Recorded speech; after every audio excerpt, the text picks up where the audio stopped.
everyone, welcome back to our new video. My name is SAKLEN MEMON and you are watching Baba Engineering-Academy-Gujarat. So, today we are going to learn about lap winding. What is the lap winding, their uses and characteristics with block diagram. તો આજે આપણે વધારે સમય લીધા વગર શરૂ કરીએ. તો ચાલો શરૂ કરીએ. આપણે બધું ડ્રો કરી લીધું છે.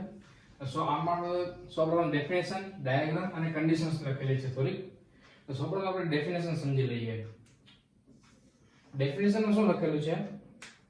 ડેફિનેશન એવી રીતે છે કે લેપ વાઇન્ડિંગમાં એક કોઇલનો ફિનિશ છેડો કોમ્યુટેટર સેગમેન્ટ દ્વારા એજ પોલની નીચે આવેલી બીજી કોઇલના સ્ટાર્ટિંગ છેડા સાથે જોડવામાં આવે છે.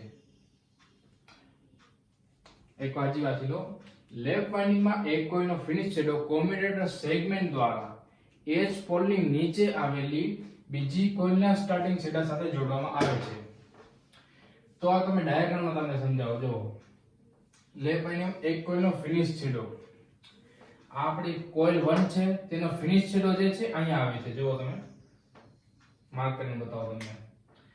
આનો જે ફિનિશ છેડો જે છે આ તેનો ફિનિશ છેડો છે. આ તે કોઇલની નીચે આવેલી બીજી કોઇલના સ્ટાર્ટિંગ છેડા સાથે. આ જે બીજી આપણી જે કોઇલ છે, કોઇલ નંબર 2, આનો સ્ટાર્ટિંગ છેડો પણ અહીંયા છે.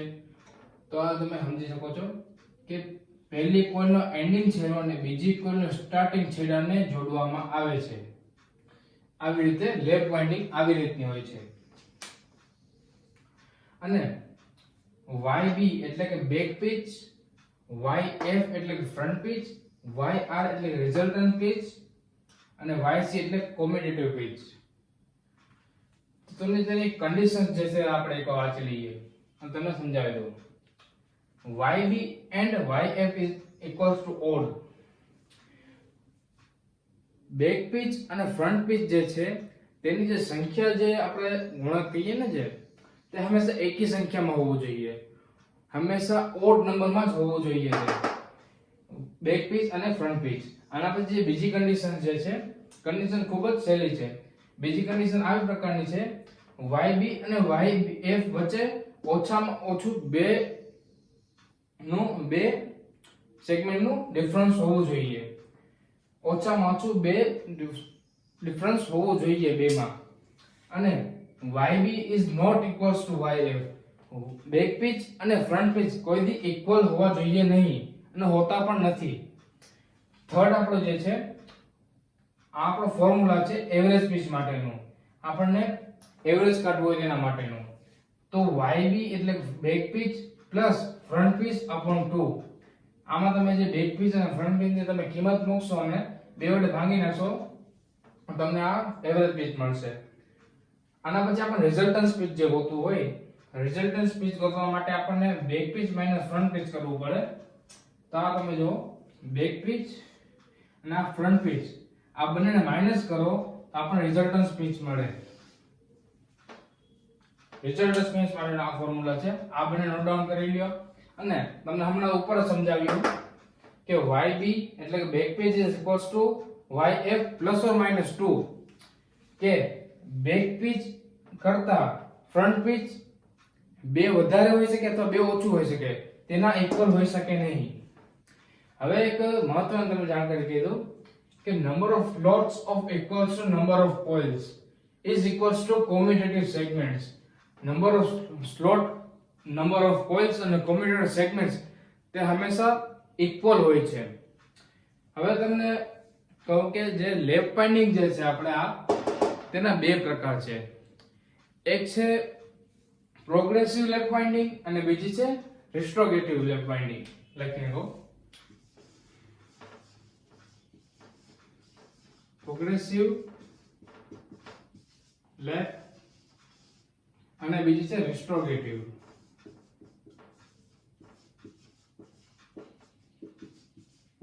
લેપ. તો પ્રોગ્રેસિવ અને રિસ્ટ્રોગેટિવ લેપ વાઇન્ડિંગ આપણે આગળ આપણે જોઈએ. તો એકવાર આપણે ક્લીન કરીએ. પ્રોગ્રેસિવ અને રિસ્ટ્રોગેટિવ લેપ વાઇન્ડિંગ આપણે ડ્રો કરી લીધી છે તે સાથે. તો આપણે સૌપ્રથમ ડાયાગ્રામ જોઈએ. ડાયાગ્રામ પહેલા આપણે એક વસ્તુ જોઈ લઈએ કે જ્યારે બેક પિચ ફ્રન્ટ પિચ કરતા વધારે હોય વેલ્યુમાં, બેક પિચ ફ્રન્ટ પિચ કરતા વધારે હોય ત્યારે પ્રોગ્રેસિવ વાઇન્ડિંગ થાય છે, અને બેક પિચ ફ્રન્ટ પિચ કરતા ઓછી હોય, બેક પિચ ફ્રન્ટ પિચ કરતા ઓછી હોય ત્યારે રિસ્ટોરેટિવ લેપ વાઇન્ડિંગ થાય છે. હવે રિસ્ટોરેટિવ પ્રોગ્રેસિવ છે હું તે પર સમજાવી. તો આપણે પ્રોગ્રેસિવ લેપ વાઇન્ડિંગ એ આપણે હમણાં જોઈ લીધું. લેપ વાઇન્ડિંગ આ પ્રકારનું છે. ફિનિશ પહેલી કોઇલનો સ્ટાર્ટિંગ છેડો બીજી કોઇલની ફિનિશિંગ છેડો બીજી કોઇલની સ્ટાર્ટિંગ છેડા સાથે જોડવામાં આવે છે. પ્રોગ્રેસિવ વાઇન્ડિંગમાં આવી રીતનું હોય છે. હવે રિસ્ટોરેટિવ વાઇન્ડિંગ થોડુંક અલગ હોય છે. આ ક્લોકવાઇઝ દિશામાં ફરે છે, ક્લોકવાઇઝ દિશામાં, અને રાઈટ હેન્ડ સાઈડ આગળ વધશે. આમ રાઈટ હેન્ડ સાઈડ આગળ વધશે આવી રીતે. અને રિસ્ટોરેટિવ લેપ વાઇન્ડિંગમાં કેવી રીતનું છે, અહીંયા આપણે જો સ્ટાર્ટ અહીંયાથી થાય છે, સ્ટાર્ટ થાય અને તેનો જે ફિનિશિંગ જે છેડો છે તે અહીંયા પૂરો થાય છે. જો તમે જોઈ શકો હોય તો ફિનિશિંગ જે છેડો છે અહીંયા પૂરો થાય છે. બીજી કોઇલ આપણે જોઈએ, સ્ટાર્ટિંગ અહીંયાથી થાય છે,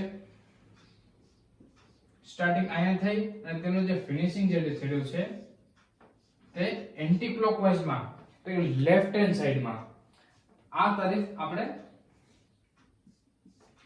વાઇન્ડિંગ આગળ વધે છે. આ એન્ટી ક્લોકવાઇઝ દિશામાં ફરે છે, એન્ટી ક્લોકવાઇઝ દિશામાં ફરે છે, અને આ ક્લોકવાઇઝ દિશામાં ફરે છે. આમાં જે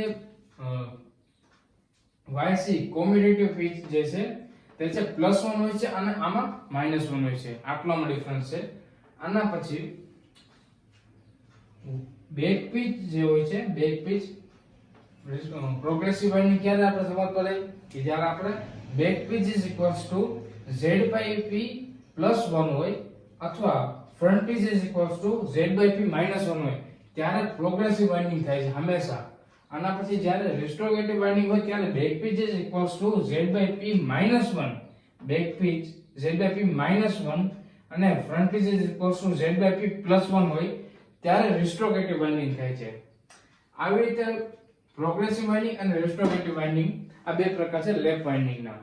હવે આપણે નેક્સ્ટ વિડિયોમાં જાણીશું વેવ વાઇન્ડિંગ વિશે. વેવ વાઇન્ડિંગના જે ડેફિનેશન છે, તેના અલગ અલગ પ્રકાર છે, તેના કેરેક્ટરિસ્ટિક્સ છે, તે વગેરે આપણે જાણીશું. આજના વિડીયોમાં આટલું જ. અને તમને જો મારો વિડીયો જોવા મજા આવી હોય તો હમણાં તમારી ચેનલ સબસ્ક્રાઇબ કરો, લાઈક કરો અને તમારા મિત્રોને શેર કરી તેમને કનેક્ટ કરો.